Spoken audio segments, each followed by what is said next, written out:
What is going on, trainers? Drumvillain here, bringing you some more Pokemon Go PvP content. But first, just wanted to quickly share, this morning, woke up on the house, shiny Snorlax. Now apparently there's quite a lot of Snorlaxes spawning in the Sword and Shield part of the Ultra Unlock bonus currently going, and the shiny rates seem fairly high, so be sure to check them while they're there. Don't want to miss that chance to get that blue boy. Okay, so the team in today's video is going to be a double fire strategy, and this might sound kind of crazy, and I thought, well, I'll make the team, build it, run it, have some fun with it, and we went 5-0 with it straight out of the gate. So I thought, well, you know what, I was recording the battle, so I thought I'd better make a video for you guys, showcase what it can do, and if you fancy something a little bit spicy, and not a lot of people are expecting double fire in the Ultra League Premier meta. It definitely caught a few people off guard, but you gotta bait out a water type. You've gotta swap, you've gotta bait out that water, because a Swampert or a Politoed in the back is going to ruin your day with this team. So in the lead we've got Swampert running Mudshot, Hydro Cannon, and we've mixed and matched throughout this video. For the first set of battles we ran Earthquake, then I realised I had nothing that could do damage to dragons on the team, and somehow took a 5-0 with it, but then I decided to swap Earthquake for Sludge Wave later on in the video. But I would say either way it can work out pretty well for you guys. And then in the back we've got Typhlosion, specifically running Shadow Claw, and this is because Typhlosion is going to be our safe swap. So if someone brings in a Jellicent against your Typhlosion, you're going to have a lot more play with that Shadow Claw, and a lot of other Pokemon that people are going to bring in to counter a Typhlosion. It's just going to have more play if the fast move damage isn't being resisted. And then we've also got our XL rank 1 Talonflame that's best buddy boosted. Yeah, we know it's an XL Pokemon, but Talonflame's too good, and there isn't really many other viable fire types to run in the Ultra League Premier. I was tempted to try Flareon with Superpower, but I thought that would just make the team a little bit too squishy. So don't forget to subscribe, guys, if you are enjoying the teams, you're enjoying the content.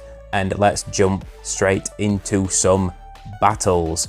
Now, the first matchup, we built this team, Obamasnow lead. We were like, great, this is not what you want to see on the lead. You want to swap out straight away to the Typhlosion, and we bring out a enemy Typhlosion, which isn't too bad. They're running Incinerate, whereas our Shadow Claws are not resisted, so they're going to add up. And they let that go through, and that means now we can guarantee getting Switch, because we can just Shield and Shadow Claw down. Now this is a little iffy. It's going to do good damage, this Incinerate, but we're going to shield this up, farm down completely, and then have a lot of energy to throw at whatever they bring in. Maybe they bring the Obamasnow in because we're super low. Yeah, we've got pretty much 2 Blast Burns here, so we're definitely going to get that shield back, or we're just going to absolutely annihilate this poor Obamasnow. We actually get to 1 more, which is really clutch. And obviously Typhlosion doesn't really have any bait moves, so they know that it's at least a Blast Burn that you're throwing at them. So we get both shields, we've got Switch, and we've got Talonflame onto their Obamasnow. What have they got in the back? They've got a Machamp. So this is looking pretty good for us. This is probably a cross chop. There's no point in the Machamp throwing Rock Slide as it's resisted, thanks to Swampert's ground typing. So it's going to go ahead, throw a Hydro Cannon, and then if the Machamp gets to another move, if this doesn't KO, we're just going to let it go through, because we're not particularly... Well, we can farm them down, but we wouldn't have been stressed about keeping the Swampert alive anyway. If anything, this is more threatening because the Obamasnow can build up a lot of energy to threaten our Talonflame. But we've got a shield, and we should be able to get... We just need to throw 1 more Incinerate to get to a Flame Charge, which will definitely be enough to take this thing out. This Obamasnow has a lot of energy. We don't get to sneak the Incinerate through, which is kind of scary. So we're going to shield this up because there's no reason not to shield it up at this point. And now we just need to survive this charge move and 2 more Powder Snows, maybe 3 more, just so we can throw the Incinerate. Oh, it's a little closer than I'd liked it to be, but this is going to give us the win. GG. So, first matchup, able to flip around an Obamasnow lead and take the win. Pretty happy with that one.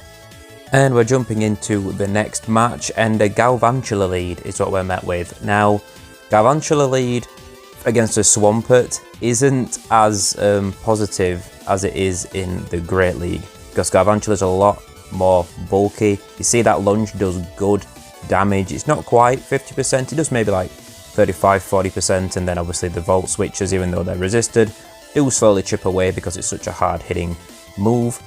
And we would swap out, but we really don't want to risk lining up this Galvantula with our Talonflame as it put in serious work there. Although we are going to swap, and we're going to pull out a Politoed. So this is not looking good, because this Politoed is definitely going to be able to take switch, unless this Politoed does not shield a Solar Beam, which we're going to get to. I mean, they're down a shield, but people know Typhlosion's got Solar Beam, yeah. So we get the shield, so we're 2 shields up now at this point. So what we're hoping is going to happen is that we're going to bring Swampert in here, put some work in on this Politoed, because we've got quite a bit of energy built up. This is going to hit pretty hard, and then we're just going to hope that Talonflame, with a shield advantage, can sweep whatever's in the back. There's a chance they might be weak to the flying aspect or to the fire aspect, just because they've already got their water out here. Now, this might seem like insanity. We're going to let this weather ball go through, because the more threatening charge move going on here is the Galvantula, but we're able to farm them down, got a lot of energy. And what's the opponent going to choose to do here? The Politoed can't get to another move. They've got an Alolan Ninetales in the back. So this is going to be our game. We've got 2 flame charges here. We're going to just throw them both back to back, get this thing straight out of here, and then with that amped attack, we should be able to farm down that last bit of health on the Politoed. No worries. And this is what I'm saying about double fire, is that a lot of people are prepped to deal with one fire type, and then they don't expect a second one that can just sweep the end game. And even if they're not strictly weak to fire with their last Pokemon in the back, there's a good chance Talonflame with its Brave Bird can take a lot of things out anyway. So, match number 3, Obstagoon lead. And this is a fairly neutral matchup. Obstagoon's pretty strong, puts in a lot of work. Probably for this team, our best matchup against it is Talonflame, but Swampert does better than Typhlosion against it, just because we're running Shadow Claw on Typhlosion, which is triple resisted by the Obstagoon. So we're just going to stay in here with Swampert, put some work in, and just hope they've got no water in the back. There's not really much we can do if they do have water in the back. We might, yeah, we'll make it to this move first, which is pretty nice. They can either shield and lose, or either shield and keep switch, or they can not shield and we take switch. They've got a Talonflame, which Typhlosion again is very good at dealing with, because it's resisting the fire moves, and we're putting out neutral damage with the Shadow Claws, and Blast Burn just hits pretty damn hard. We're going to shield because we're afraid of the Brave Bird in case they were going to Brave Bird and duck out. But it really does depend what they've got in the back. They might be weak to fire in the back if they're going for flame charges and they're shielding. So we're just going to stay in here. Again, we're going to let this through. We're feeling a little ballsy. And it's just a flame charge. That's no big issue. I'm going to throw in another Blast Burn, try and really threaten this thing. They let it through, and that gets it very low. So now we're going to let this go. We don't mind. We can farm down their Talonflame with ours if they decide to stay in, or they're probably going to swap out straight to their last Pokemon. I would imagine. Nope, they're going to stay in, do some chip damage. And what have they got in the back? A Clefable. So this is looking pretty good for us. Clefable can survive one flame charge very, very comfortably, so it makes sense for him not to shield here. But also we couldn't afford to throw the Brave Bird and have them shield it, and then with our lowered defense, the Clefable would probably be able to charm us down. The win con for the opponent was really for us to throw a Brave Bird straight away and then lower our own defense. So that's going to be our win. GG. Just turning on priority mode there to make sure our phone is focused on the game and not other things. And we pull another Obstagoon lead. Obstagoon is a solid choice in the Ultra League Premier. It's just a very strong pick as well against a lot of the XL Pokemon such as Obamasnow and Stunfisk. But we're going to stick with the same plan, that's staying in with Swampert, putting some serious work with these Hydro Cannons and see what this opponent decides to do.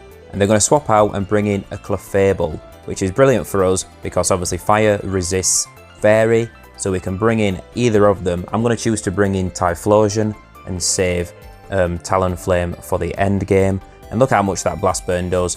Absolutely annihilates poor Clefable. I think we're going to let whatever move this is go. Yeah, because none of our Pokemon are particularly weak to Obstagoon, so it's not like we're feeling... We got very greedy there. We wanted to farm down and we simultaneously KO, which I guess could be worse.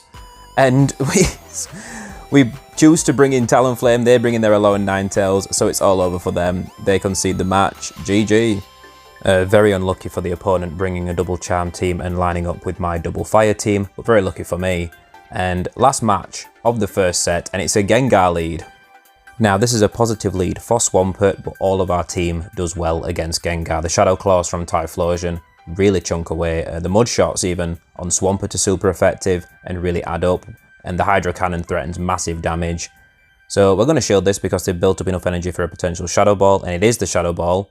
So we're glad we're shielding that. The opponent's going to swap out into a Sylveon, which again, you bring in a Charmer into this team, then these fire types are going to go to work. We decided to bring in Talonflame this time, throw some Flame Charges, ramp up that attack power, just because we felt like Talonflame's got a bit more bulk, so we probably don't have to shield the potential Psyshock, which it is a Psyshock, and that probably would have threatened Typhlosion a little bit harder, but because we've got the bulk here, we're going to throw the Flame Charge, get the Sylveon out of here. So we've kept switch advantage, we've got quite a bit of health left on our Talonflame, and they've got a Shadow Machamp in the back. We're just able to make it to a move, but the Machamp throws, I think it's okay, we don't shield. It might have been worth shielding to throw that move, but I suppose it's scary to go down all your shields when you know they've got a Gengar. So we're bringing Swampert. We had so much energy built up from the matchup with the Gengar at the beginning. We have to throw 2 Hydro Cannons, and then we're going to bring in Typhlosion straight away. Look at it, it's absolutely smashing that poor Gengar to pieces. We're not going to shield this at this point. We're going to assume it's a Shadow Punch, which it is, and that's going to be our game. Even if that had been a Shadow Ball and taken us out, with that shield left, we could have just farmed down the Gengar with Swampert anyway, so it's a good game. And that's going to give us a 5-0 straight out of the bat. That was the first set I did running this team. I was kind of shocked. I thought, you know, once I won 3 games, I was like, okay, we'll probably lose the next 2 just because it's a bit memey, but nope, it worked out super well for us. And remember that this is a 5-0 at the 2800 plus ELO rating range, which doesn't happen all that often, especially with a non-hard meta team. Now, the next set I'm going to show you guys, I think might have been the next day. We were messing around with a few different teams in a few different leagues, but we did come back to this team. But I also thought, I had the realization that I would struggle against a Dragonite lead, which is a fairly common lead in the Ultra League Premier. So we decided to swap Earthquake out for Sludge Wave, just so we could threaten a Dragonite with some serious damage if we did happen to run into one. So we're out of the gate with the second set, and we've got another Gengar lead, and this matchup isn't affected by the fact we swapped to Sludge Wave, because you just go straight Hydro. Look at that, absolutely smashes poor Gengar to pieces. We swapped to Typhlosion hoping to snipe him down pretty fast, and we shielded that because the Gengar had built up so much energy. I don't know why they didn't throw a harder hitting move, but we're not going to complain. Either way, we're happy to have used that shield because we're at threat of taking such massive damage. And we pull out an Obstagoon with our Typhlosion. They must have realised that we had Shadow Claw, and this isn't too bad really, because look at how much that Blast Burn does, and they can't farm us down because this Blast Burn will take out the Obstagoon if it doesn't shield. So we're going to get that shield back that we spent on the Gengar, which is really nice. The Obstagoon really wants to build up a lot of energy here, and we're just going to let this go through. We're going to get farmed down, which isn't ideal. This Obstagoon still has a lot of energy, but also it's not threatening the one-shot on either of our Pokemon. We're just going to bring in Swampert. This is probably a Night Slash. If it's anything else, so be it, but it's just a Night Slash, doesn't really take us out. We get to a Hydro Cannon, and again, if the Obstagoon still has some energy, if it wants to throw it, it's going to have to use another shield, which it does. So we might shield this, but no, we'll let it go down. Talonflame with a 1 shield advantage can really put in work against most things, but it's a Milotic in the back. This is not ideal, so we're going to go for a Brave Bird, shield up if they throw a Surf, and then hopefully land another. Actually, we'll probably throw a Flame Charge here and finish off. We should have thrown a Flame Charge first and then the Brave Bird, I guess, so it weren't debuffed, but we get off this Flame Charge. This will be enough to take out the Milotic, and then we should be able to just finish off the Obstagoon. It's going to be close. No, we're debuffed. This is going to take us out. It's going to be their game. We're going to take an L here, I think. Yeah, it was close, but can't win them all. The Obstagoon's going to get to moves, yeah. Its energy just lined up just right there at the end game for him to finish off our pokes. GG. We would have been looking a little better if we'd have Flame Charged first against the Milotic and then thrown the Brave Bird, but honestly I didn't know how much Brave Bird would do. I was kind of hoping it had one shot, but I've never been in that matchup before, so live and learn. Now into the next match. Talonflame lead, the dream lead. Now this opponent, yep, they're obviously going to swap almost straight away, and they bring in a Gyarados, a Dragon Tail Gyarados, which you very, very rarely see Dragon Tail Gyarados running around in any league. But we've got the Sludge Wave, so we're going to throw this first to chip it down, because we don't really have a good answer for Gyarados on this team. I didn't realise until it came out, and I swore at myself and was like, I did not prepare for a Gyarados. But we're going to bring in the Typhlosion. Because it's a Shadow Gyarados, we can just farm down with Shadow Claw, committing a shield, which we're quite happy to do, just to make sure we keep switch advantage. And now we're going to be able to spam Blast Burns at this Talonflame, and we don't expect them to shield this because we know we've got Swampert still locked onto it, but we do get the shield. Okay, that's fair. This Talonflame's building up a lot of energy. I think they misjudged the fact that we can get to Blast Burns pretty fast with Shadow Claw. We CMP tie, this is perfect. Let the Typhlosion go down, bring in Swampert. We've got a shield advantage. Can Talonflame finish off the end game? See what they do. They're going to throw straight away, and we're going to let this go. Well, if they're leading Talonflame, they've probably got a Grass in the back, right? Because they're weak to water. And there it is. It's a Venusaur. So we're going to be able to build up, we're going to let this through because the Brave Bird from their Talonflame is much more threatening. Throw the Flame Charge, farm the Venusaur down, and then just probably farm down their Talonflame. Or if we get to the Flame Charge, we'll throw that. And the opponent surrenders. Good game. Always be thinking about what your opponent's probably got in the back. If they lead a fire type like Talonflame, there's a good chance they have a Grass hiding in the back somewhere to deal with water, especially in the Ultra Premier.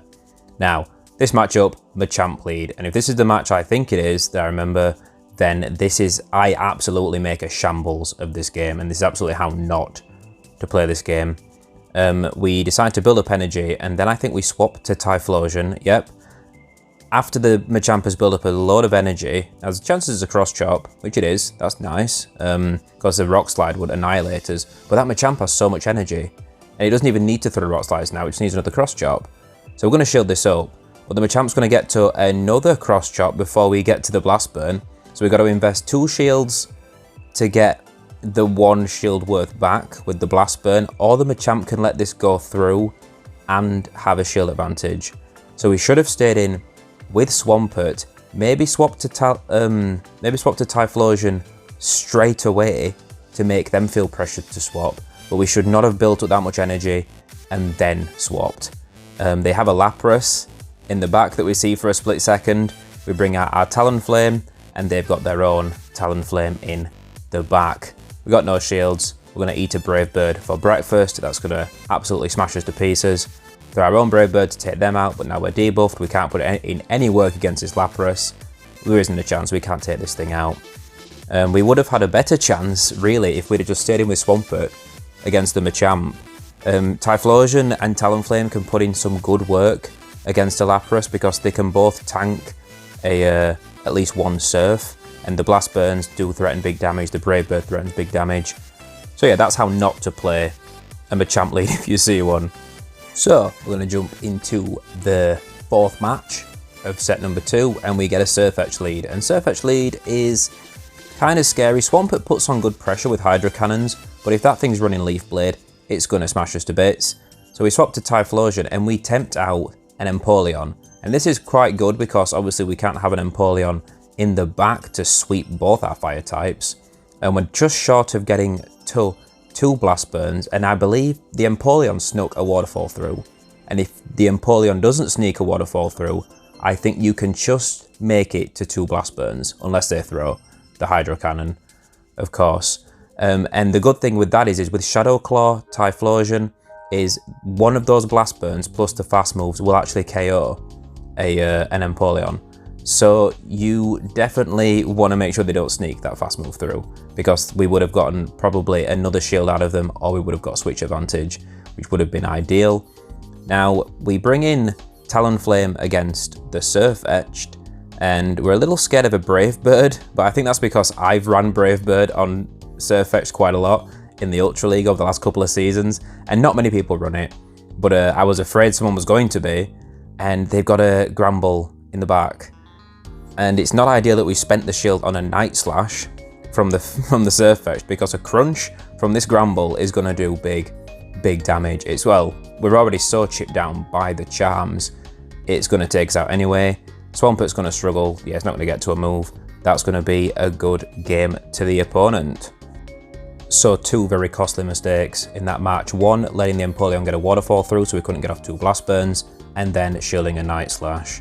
So, last match, Dragonite. Here we go. This is the nightmare lead. We ran an entire set with Sludge Wave just for this moment. We're going to go ahead and throw it.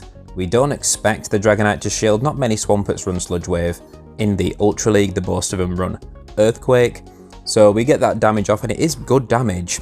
We let this go through because our plan really is if we get taken out, we're just going to go for a super aggressive farm down with the Shadow Claws from Typhlosion because Dragonite's so squish. I mean, look, we're really chipping away. I think we're going to have to shield a Dragon Claw, which is fine. It's not too... we could let it go, but we'd be pretty low afterwards, and we would like some health on our Typhlosion so we can get to more charge moves. And it's an Ampharos that comes out, and if Ampharos is your best answer to a loaded Typhlosion, you're not looking too bad. We're going to go ahead and build up some more energy, throw another Blast Burn, and we're hoping that they're weak to fire in the back because Dragonite is probably there to deal with fires and waters and grasses. So maybe there's something Steel in the back, or maybe something Charmy, I don't know. We'll see. We bring out Talonflame, and we're going to farm this thing down and see what we can do. Shield the Thunder Punch, obviously, and the opponent surrenders. I guess they were weak to fire in the back or flying, one of the two, but we're going to take that win. It's a good game. So we're only able to take a 2 for 3 in that second set. A couple of costly mistakes definitely did cost us at least one of those matches. Now, this is a game, I normally show you whole sets, but I did really want to showcase this game for you because it's doing exactly what the team is meant to do. Look at this lead, Ferrothorn. An awful lead. So we're going to swap into Typhlosion and we pull out a Jellicent. And look, the Shadow Claws are chipping away. And Jellicent's quite bulky. And also, we're just going to let this go through. Here's a Shadow Ball, hits pretty hard, but doesn't one-shot us. And now we can threaten. We actually overcharged quite a bit of energy there. We put some to waste. But this could be a Solar Beam, which would one-shot the Jellicent, so we get a shield. We're going to build up more energy. If we'd have not wasted a couple of fast moves worth of energy, we'd already be at a Solar Beam again at this point. We're going to shield this up, and it's another Solar Beam. So we're guessing that they've got Ice Beam and Shadow Ball, sorry, not Solar Beam. But we're going to get to our Solar Beam, get the shield, which I don't mind, because now we've got a shield advantage, and that's huge. And you might think, well, you're not running Earthquake on the Swampert at this point, so you're going to struggle with this Jellicent, right? And it's like, yeah, but it's low enough. And we don't need the Swampert because it has to deal with that Ferrothorn anyway. We've got a shield advantage. We're going to bring in the Talonflame and assume, well, we're going to hope that Talonflame can just sweep the end game. We're not going to shield this. There's no need for it. We're just going to let this go through. It is going to take us out, but the Jellicent is low enough to farm down with Talonflame, which is really nice to have an energy advantage. Ferrothorn comes in for some absolute mad reason. We're going to smash this thing to bits. Bang! Gets absolutely annihilated, farm down before they get a move off, and the opponent surrenders. No idea what they had him back. I guess it was something else weak to Talonflame or that can't take a Brave Bird. And that's exactly what the team's about, you know. You get that shield advantage thanks to Typhlosion putting on pressure with the Shadow Claws, and then Talonflame can sweep at the end. Now, I want to share this game with you guys as well, and just so you understand my pain. So, a Kingdra lead isn't ideal for this lineup. Dragons in general aren't ideal to run into with this team, but we're going to stay in with Swampert, throw the Sludge Waves. It does a good chunk of damage there, and I think we're going to let this go through. Yeah, it's an Outrage, takes us out, so this is a bad start. So now we're doing the same thing as before as we did with the Dragonite in the earlier match. Super aggressive Shadow Claw farm down. This is probably going to be an Octazooka. Hope we don't get the debuff, and we don't, so we can farm down completely. That's brilliant. We've got so much energy ready to throw. That much energy on a Typhlosion had threatened just about anything. Swampert comes in, and we're going to throw the Solar Beam straight away. Can we land it? Nope. So you can't have it all. You can't land the Solar Beam. We're going to get to this Blast Burn, and if they're not counting and don't know their energy, this could threaten, yeah. So we get the shield, because if I saw a Typhlosion have that much energy, I'd be scared that that would have been a Solar Beam as well. I'm going to take this Hydro Cannon and bring in Talonflame and hope we can land the Brave Bird and then just hope we can sweep through whatever's left in the back. I'm going to take this Hydro Cannon, which it turns out is a mistake, but also we're going to get this Brave Bird off. We're going to debuff ourselves, which is super scary, and it's a Escavalier back, and we were spamming Flame Charge. You saw that, right?